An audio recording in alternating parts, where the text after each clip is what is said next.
પ્રાયોજક છે cancer healer centre, a new beginning.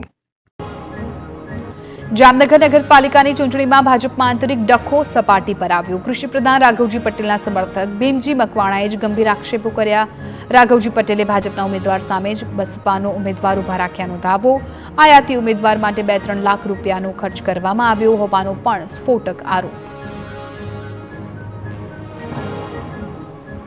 જામનગરની ધ્રોલ પાલિકાની ચૂંટણીમાં ભાજપ પર લાગ્યા છે ગંભીર આરોપ. કોંગ્રેસના કાર્યકરે ધમકી આપ્યાનો આરોપ લગાવ્યો. પ્રલોભનો આપ્યાનો અને માનસિક રીતે ત્રાહિત કર્યાનો આક્ષેપ. કાર્યકરના પુત્રવધુએ નોંધાવી છે ઉમેદવારી. સલામતીને લઈને કોંગ્રેસના કાર્યકરે સવાલ ઉઠાવી પોલીસ પાસે રક્ષણ માંગ્યું. જૂનાગઢ મહાનગરપાલિકામાં ભાજપની સ્થિતિ મજબૂત. ચૂંટણીમાં કોંગ્રેસના કેટલાક ઉમેદવારોએ ભાજપને સમર્થન આપ્યું.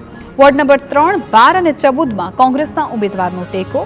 60માંથી 8 બેઠક ચૂંટણી પહેલા જ બિનહરીફ થઈ.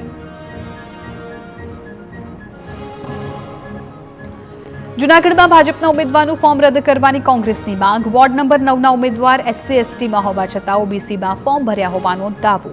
ભાજપના ઉમેદવાર આકાશ કટારાએ એટ્રોસિટીના કેસમાં SC/STનો દાખલો રજૂ કર્યાનો આક્ષેપ કર્યો. ચૂંટણી પંચે રજૂઆતને ગ્રાહ્ય ન રાખતા હાઈકોર્ટ સુધી લડી લેવાની ચીમકી ઉચ્ચારી. જૂનાગઢમાં ગુર્જર ક્ષત્રિય કડિયા સમાજ ભાજપથી નારાજ. મનપા ચૂંટણીમાં ભાજપ દ્વારા એક પણ ટિકિટ ન અપાતા નારાજગી વ્યક્ત કરી. સમાજને અન્યાય થતો હોવાની PM મોદી, કેન્દ્રીય ગૃહપ્રધાન અને CM ભૂપેન્દ્ર પટેલને રજૂઆત કરી. ભાજપને વફાદાર કડિયા સમાજને ન્યાય અપાવવા માંગ કરવામાં આવી.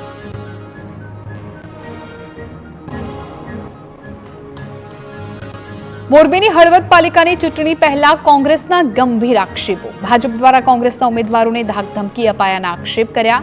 કોંગ્રેસ ઉમેદવારો ટેકેદારોને પ્રલોભન અપાતા હોવાનો પણ આરોપ. કોંગ્રેસે હળવદ પોલીસ મથકે લેખિતમાં રજૂઆત કરી પોલીસ રક્ષણની માંગ કરી.